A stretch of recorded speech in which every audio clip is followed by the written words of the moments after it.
A dámy a pánové, já pozvu dalšího hosta, kterým je Gabriela Marcinková. Dobrý večer. Dobrý večer. Dobrý večer. Krásný dobrý večer. A slovenská herečka, kterou jste ale mohli vidět v řadě českých seriálů a filmů, Vytoč mého agenta matky, doktor Martin Fišpánská jablíčka a tak dále. Jenom ty české, když budu jmenovat. Áno. Teď jste poznali, že je Slovenka, proto áno. Že jo? Áno, v týchto českých filmoch som účinkovala, aj v seriáloch, aj v iných, aj v mnohých slovenských. Dobře. Mne to totiž prišlo, že to nie je otázka, že vlastne, že to iba tak mám potvrdiť a ideme ďalej. Ano. No, ale... Můžeme jít dál k tomu, když jsem se o vás něco hledal, tak jsem našel, co jste řekla sama o sobě. Jsem znamením beran a jsem ambiciozní mrcha. To mi šlo zajímavý. Co? Uznáváte to, jo? Ani nie, ale niekedy sa vás tí novinári spýtajú takto, že baran, čiže ste taká ambiciozná mrcha a vy poviete áno. Áno. A vlastne ono to vyjde ako nejaký citát. Takže to by som si tipla, že je tento prípad. Áno, zájmy a práci umím upřednostnit před rodinou a vztahem. Áno. To už myslím nie. Ne? Věřím, že působím slušně. Verím, no. V kolektivu, kde nikoho neznám, sedím v koutě a pozoruji. Někdy mi to samotné leze na nervy, ale prostě neumím být hned otevřená. Komfortně se cítím, když jsem sama. Tak to je presne ten pocit, čo mám teraz. Nechcete být sama? Děkuji, že jste přišla. Zatiaľ sedím takto v kúte, ale verím, že sa rýchlo spoznáme a otvoríme sa. Jo. Přijde, a jak se to dělá? Nebo vy jste celé dětství trávila jako osaměle atletikou. Žiadne kolektívní sporty? Áno, ja som vlastne, myslím si, že som skôr introvert ako extrovert. Áno, herečka typická. No paradoxne áno, keď tých hercov tak spoznávam v tom svete, tak sa tam nachádza veľa introvertov. Áno. No, tak ale vás to... Na Slovensku, neviem ako tu, no. Áno. Áno. Áno. No ne, tak ale... Ako som teraz počúvala vzadu, jednoznačný introvert. No úplně, ale... A ja? No, jsme úplně jak Všichni jsou introverti. No ale tak vy jste byla úspěšná v atletice přes překážky? Relatívne áno, v tých žiackých dorasteneckých Mistryně kategóriách. Slovenska. Áno, bola som majsterka Slovenska niekoľkonásobná. Za to se nestýďte? Za to sa nestydím, ale ako náhle sme... Ďakujem. Jako měla několik stříbrných a bronzových medailí. Ještě to. navíc. Aj to. Běhala půlmaratóny. Aj to, aj jeden maratón. To je dobrý, ne? Je to dobré, áno, to by som si ešte niekedy dala. Bol to taký menej vydarený maratón, čakala som od neho viac, ale nesadol mi nejako v ten deň. Tých 42 kilometrov, takže som sa približne od 10. kilometra vytrápila. Spôsobom, že som každý jeden krok musela vybojovať do tých 42. Jo, to já po 9. umírám, ale... Kroku, samozřejmě. Ale na rozdíl od tady pana Noska, vám nevadila nikdy matematika a podobné vědy? Nie, ja som mala rada všetky vedy. A přesto šla na herectví. Mne to vlastne s ohľadom na moju povahu prišlo to najkomplikovanejšie, čo si vo svojom živote môžem vybrať. Jakože matika byla moc jednoduchá, tak jste šla na herectví. Asi tak. Všetko ostatné malo nejaké pravidlá. Toto herectvo vlastne má veľmi málo nejakých pravidiel toho, ako človek môže dosiahnuť úspech. Sa mi zdalo v tom čase. A přitom vás ale přijali na farmacii, ne? Áno. Áno. Áno, keďže som bola ten introvert a ja mám perfektných rodičov, ktorí mi dali vždy najavo svoj názor, tak ten názor vlastne znel, že sa podľa nich nehodím na túto profesiu, ale teda nech si robím, čo chcem, ale že tak, ako ma poznajú, sa podľa nich nehodím na túto profesiu. Jako na to herectví. Na to herectvo. A odporúčali by mi, podľa toho, ako ma poznajú, tú farmáciu. Takže som išla aj na tú farmáciu, aj na to herectvo. Zistila som, že to herectvo, ak postupne prekonám jednotlivé body mojej povahy a vlastnosti, tak v tom budem veľmi šťastná. A to sa našťastie potvrdilo. Ano, vás učil Martin Huba, že jo? Který vám taky zapříčinil k hraní v jednom českém filmu s panem režisérem Jiřím Krejčíkem. Vás doporučil, prý, abyste jela do Prahy na casting, že tam je skvělý, v té době tuším 90letý režisér Jiří Krejčík, který je známý tím, že se skvěle chová k herečkám. To mi nepovedal. Vám neřekli, že pan režisér Krejčík je škrtí? To som sa dozvedela až potom. Že jste měla prsty na krku? Až keď som videla trhať manžety z rúk hereckého kolegu, cez okienko auta, takže pán režisér Krejčík trhal tie hrozné manžety a pán Labuda mladší takto narážal hlavou vlastne do toho okna, pretože sa to dialo, režisér sedel v aute, on sedel vonku. Takže bola som svedkom akoby rôznych vecí, ale ten úvod bol taký, že by ma chcel vidieť nejaký režisér v Prahe. Áno. Ešte v čase, kedy som len bola prijatá na VŠMU, nenastúpila som, bolo to ešte niekedy júl, august. A išla som teda vlakom do Prahy, kde po jednom castingu si pán režisér povedal, že to so mnou skúsi. Takže som súčasne s prvým ročníkom VŠMU študovala vysokú školu filmového herectva u pána režiséra Krejčíka, kde bolo bežné, že sa točilo 20-40 ostrých, že jeden obraz bol prestrihaný na, neviem, 10-20 rôznych záberov, že chlapci odchádzali z placu s krčovitým úsmevom, že mne to nevadí, že som bol takto ponížený. Dievčatá teda otvorene už plakali. Ja som plakala, ale pretože tá moja postava, hlavná postava, tam vlastne preplakala celý film, pretože ho pretrpela. Takže mne to vyhovovalo, keď som videla celú tú depresívnu atmosféru. A veľa som sa vlastne na tom naučila. Z 24 natáčacích dní, ktorý poslal taký list pán režisér Krejčík pánovi Martinovi Hubovi, že ozaj málo z tej školy vymeškám, bolo nakoniec 56, ktoré on vždy predkladal tej českej televízii. No ešte potrebujeme točiť, proste ešte to nemáme. A chodila som na skúšky a tak ďalej, takže ozaj som bola takmer 50/50 Praha, Bratislava. Jo, niekde ste... Áno, bola som svedkom manžel, bola som svedkom rozbitia talířku s palicou, pretože on si želal podnos a tohle byl talířek.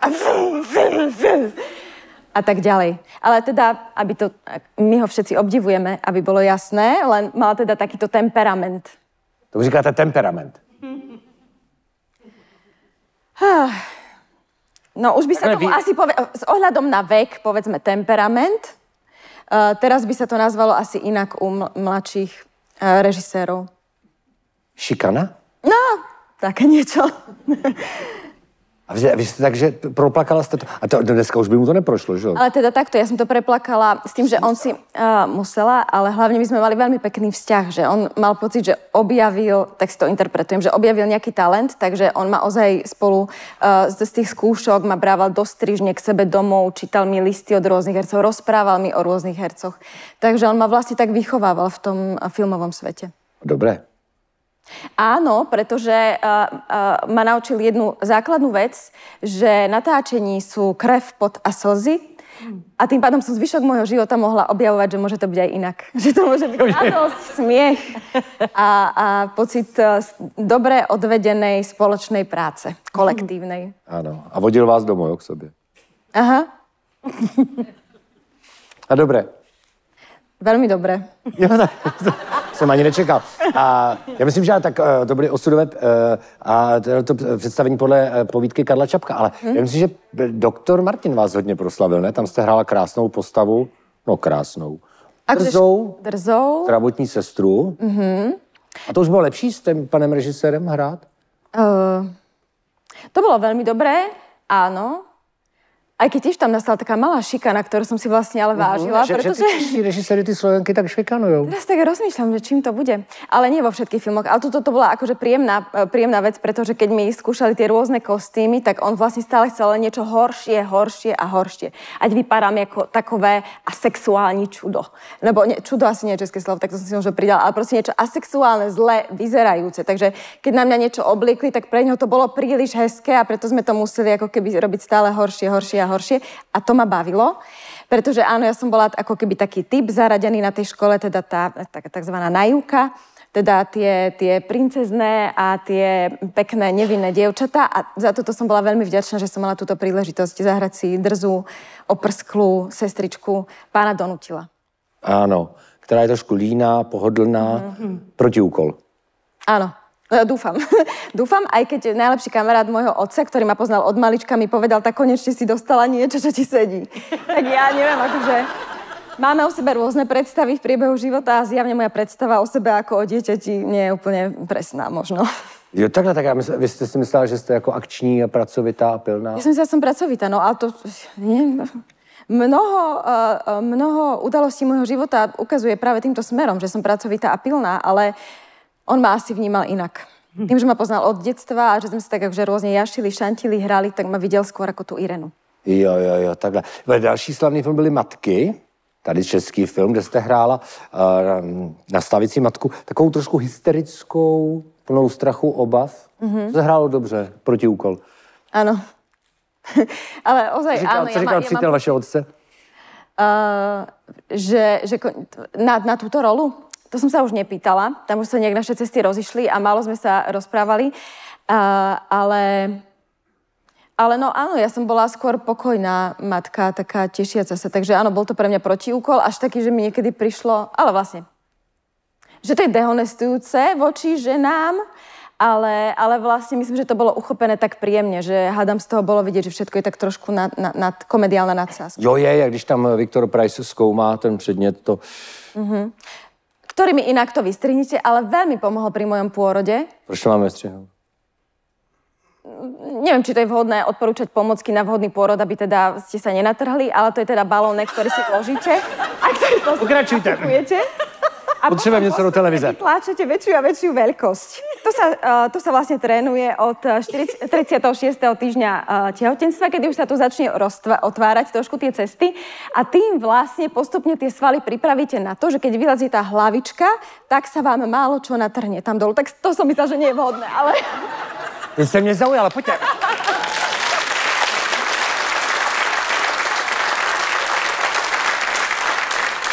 A s tím vám pomáhal Viktor Preiss, jo, tady s tím? On tam mal ten balónek, ktorý v tom filme, a on sa s tým hral, že si to nafukoval a nevedel, na čo to je, lebo tie matky sa už pripravovali na ten pôrod. A ja som prispela svojou skúsenosťou, že mne to pri mojom pôrode veľmi pomohlo. Což je informace, která pomohla panu Preissovi. Áno, a verím, že aj divákom. No áno, dneska to budou všichni. Minimálne vám. Áno, áno. Pretože tým v televízii možno nie.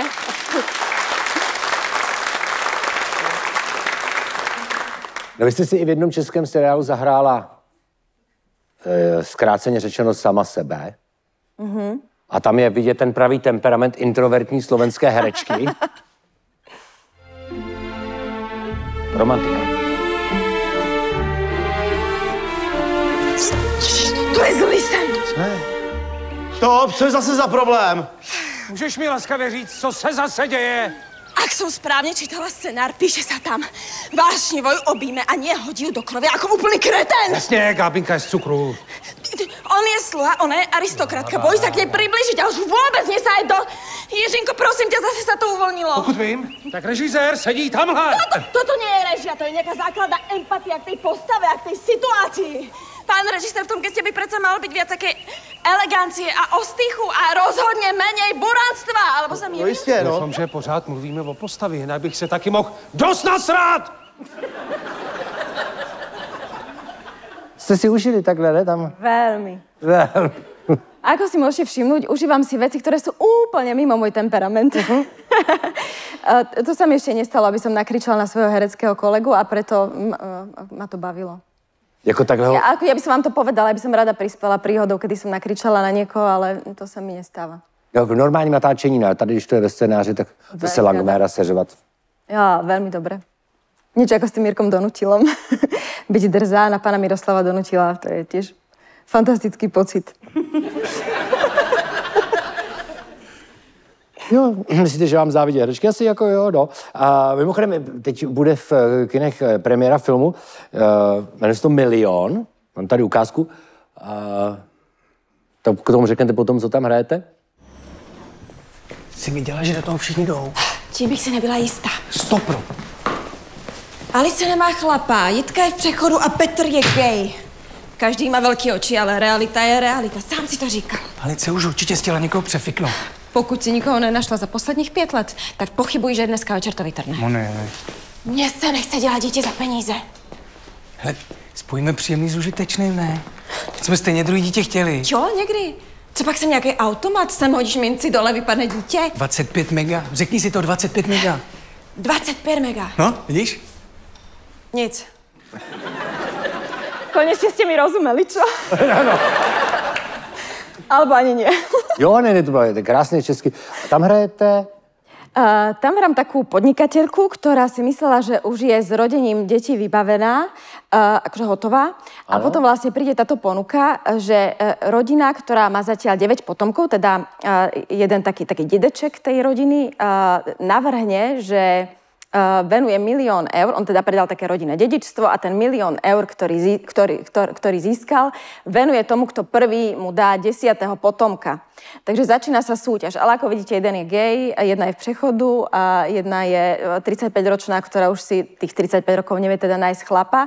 A do toho teda my, táto dvojica, v ktorej ja jediná vyzerám byť príčetná zo začiatku, ovšem aj mňa niečo nalomí a potom sa začína teda tento boj o 1 000 000 eur. No to asi neřekneme, jak to dopadne, to bychom prozradili. Je komedie, která bude od 16. listopadu v kinech. To se celkem těším. Ale vy jste hrála i v zahraničních produkcích, takže musíte mluvit bezvadně anglicky. Vašimi partnery byli... Já jsem bezvadně hrála... Teď bude pan Nosek možná závidět. Jude Law, Anthony Hopkins, Ben Foster. Byla na premiéře v Londýně. Já pak taky vyjmenuju. Klidně teď, ať na to nezapomenem. Tom Hardy, David Brill, no nebudu tady zbytečně. Wow, tak to závidím. Tak si to potom si to... Jo. Ne malinkej, to by tě nebavilo. To ináč aj s Medzom Mikkelsonom som nakrúcala, ale to bolo presne aj na Slovensku a celý ten štáb vlastne on je strašne malý, že všetci sa potrebovali tak akože trošku povýšiť na toho úžasného herca. Takže áno, ja som mala šťastie, že v nejakom 3. ročníku na VŠMU zháňal Oscarový režisér Fernando Meirelles Slovenku, 2 Slovenky. A on teda bol jeden z mála, ktorý nastavil na tom, že to musí byť Slovenka, lebo samozrejme casting robili aj Češky, aj Poľky, aj Rumunky, myslím, aj Rusky, lebo kto už by vedel, že to nie je Slovenka, keď sa väčšina bude teda odohrávať v angličtine a občas nejaké slovko v slovenčine, tak to na to prídeme iba Slováci a Česi možno. Ale teda on trval na tom, aby tam boli 2 Slovenky a takto sme sa tam postupne dostali ja s Luciou Šipošovou. A krásny film, kde boli tieto hviezdy, ktoré dokonca ani neboli, že v hlavných postavách. My sme tam všetci boli v zásade rovnocenné postavy, lebo je to niekoľko príbehov, kde sa vždy jedna postava stretne s ďalšou, vždy sa niečo odkryje o tých ľuďoch. Tí stretnú ďalšiu postavu a takto postupne sa kruh uzavrie a ten film sa volá 360, pretože to je vlastne 360 stupňový kruh. A keď ste hovorili o tej angličtine, tak ja som sa dostala do týchto produkcií práve v období, kedy ja som vlastne tú angličtinu takmer vôbec neovládala. Takže ja som sa na ten casting musela... Hlavne keď vám ráno volá produkcia, že je nejaká zmena s tým londýnskym prízvukom a vy sa snažíte proste nejak empaticky odhadnúť, že čo mi asi táto pani povedala. Našťastie pochopili, posielali aj SMS-ky, aj režisér bol trpezlivý, takže ja som vlastne ten film odtrpela, pretože som takto ja som niečo ovládala, ale presne len keď sa stretne Slovenka, ktorá sa učila 4 roky na gymnáziu, angličtinu a jej pôvodný jazyk bola vlastne nemčina, taký ten aj hlavný maturitný. A keď sa stretne vlastne s native speakerami z Londýna, tak je trošku zmetený teda našinec. Ale našťastie boli láskaví, boli milí. Ja som celý čas myslela, že sú so mnou extrémne nespokojní a nechcú mi to povedať, aby náhodou som sa nezrútila v priebehu natáčania, ale potom by už nenatočili nič. Takže som vlastne prežila každý jeden deň s tým, že no tak ďalší deň za mnou ešte mi to nepovedali, tak počkám, kým príde ten ďalší a povedia mi, aká som hrozná. Ale nakoniec teda to dobre dopadlo. Povedali mi, že si myslia, že nejaký talent tam bude. Takže tak... A tak pozvali vás do Londýna na premiéru, tak asi... Pozvali ma na premiéru, dokonca aj do Toronta, bolo to od nich pekné. A dokonca ma v tomto filme vlastne videl jeden rakúsky režisér, ktorý sa rozhodol potom nakrúcať rakúsky film, kde mi tiež vlastne iba ozval sa moja agentúra a dostal som vlastne rolu. Vďaka tomuto 360 som dostala aj rolu v ďalšom rakúskom filme. To byl který? To byl ten útok zombíkov v Lederhosen. Kožených kalhotek, pretože Lederhosen... Pardon, vy jste se smáli u Ivany Andrlový. Ale Gabriela Marcinková hrála ve filmu, který se česky jmenuje Útok zombíků v kožených kalhotách s padacím mostem. A já vám zkusím, já z toho bohužel nemám ukázku, ale snowboardák Steve pokazí nákladné reklamní natáčení a zůstane opuštěný týmem na svahu. Jen se svou přítelkyní a spolujezdcem trojice nachází úkryt v lyžařské chatě. Místní získuchtivý hotelier experimentuje se zázračnou látkou na výrobu netajícího umělého sněhu a všichni, kteří s ním přijdou do styku, se přemění v zombí. A pozor, ja som bola ten hrdina, ktorý prežije. Ja som vlastne tých zombíkov zabíjala. Ja som mala ten dirndl.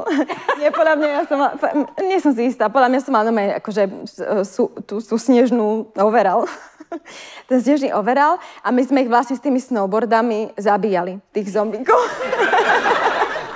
Aby vám bolo jasné, to bol priznaný Bčkový, Babrej máš Cčkový, Dčkový horor.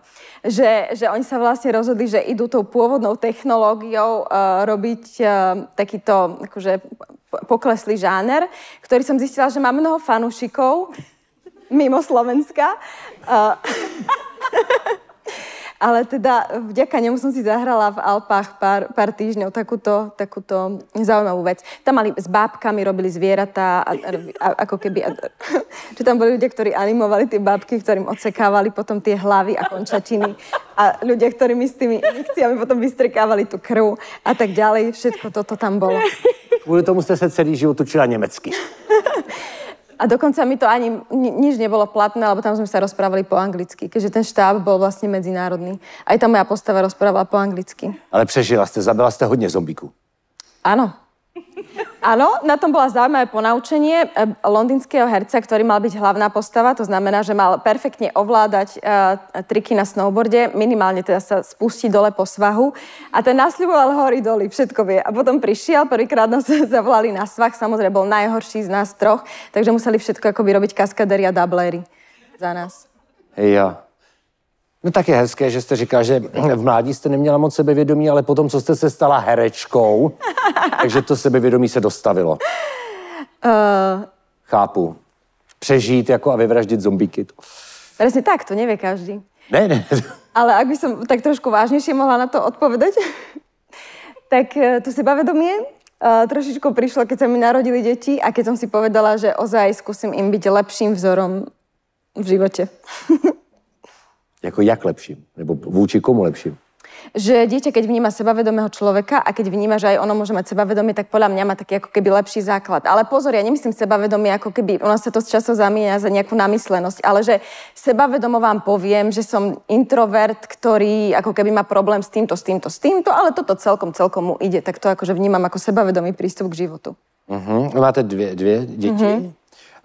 Dceru Emu, 7 let, syna Jakuba, 4,5 a krásnou větu jste řekla, předtím, než jsem měla děti, jsem si myslela, že nebudu nikdy křičet, ale podle mě je to nerealizovatelná meta. To máte společného s paní Andrlovou? Vidíte dítě a řvete. Tak hádam, každý, kto má deti, pochopil. Áno? To hádam netreba rozvádzať. Ale samozrejme, ja to nemyslím akože nič zlé voči deťom. Deti sú vlastne z tejto dvojice dospeláci a dospeláci deti sú na tom vlastne lepšie. Hej? Akurát my nezvládame mnohé prirodzené veci na tomto svete. Napríklad, že je prirodzené plakať, že je prirodzené sa hnevať, že je prirodzené súťažiť a hádať sa, že je prirodzené byť tu a teraz a my ich stále nútime niekde byť, tak to uvedie dospeláka občas do nervov a potrebuje s tým pracovať. A tak to je tá. No, snažím sa nie, ale áno, občas tieto svety do seba narazia a reakciou je krik. Světy do sebe narazí. A nebijete je? To nie. Často, moc.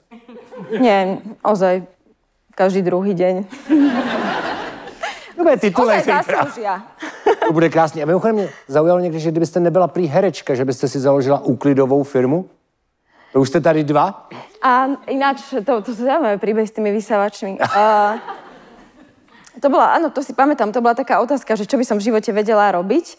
Tak asi popri tých deťoch vlastne tie ma veľmi naučili upratovať, lebo ja som vlastne pôvodne ako keby taký bordelár. Nevidím úplne zmysel v tom, prečo by mal byť poriadok vlastne v pracovnom priestore. Ne, tamhle vidím úplne, jak trpí. Kolaps. On to zažívá se mnou, takže... Zvyká si, že sú aj takí ľudia, hej? Sú aj takí ľudia, ale teda odkedy mám deti, tak je všetko večer aspoň... Vidím. Alebo teda tie miesta, ktoré chcem, sú 100% upratané. Teda kuchyňa a kúpeľňa a že tam už je pořádek. Tam už sa snažíte mít pořádek. Neviem, čím to je, alebo ako náhle nie som s deťmi deň, že sú niekde inde u starých rodičov alebo niekde inde, tak ja si tie veci nechám rozložené kade-tade. Že je to taký zaujímavý psychologický fenomén, lebo keď tam tie deti nie sú, tak si poviem, že veď to spravím o 5-10 minút. Ale ako náhle tam tie deti sú, tak ich učím, že teraz to predsa spravíme. Hneď, teraz je najlepšia tá chvíľa. A když ne, tak na sebe narazí 2 světy. A tak na sebe narazí tie dva svety. svet mňa veľkej a mňa malej v ich teličkách. Kdo vyhrává? Remíza. Remíza. No proč ne, taky krásný stav. Já vám moc děkuji. Gabriela Marcinková.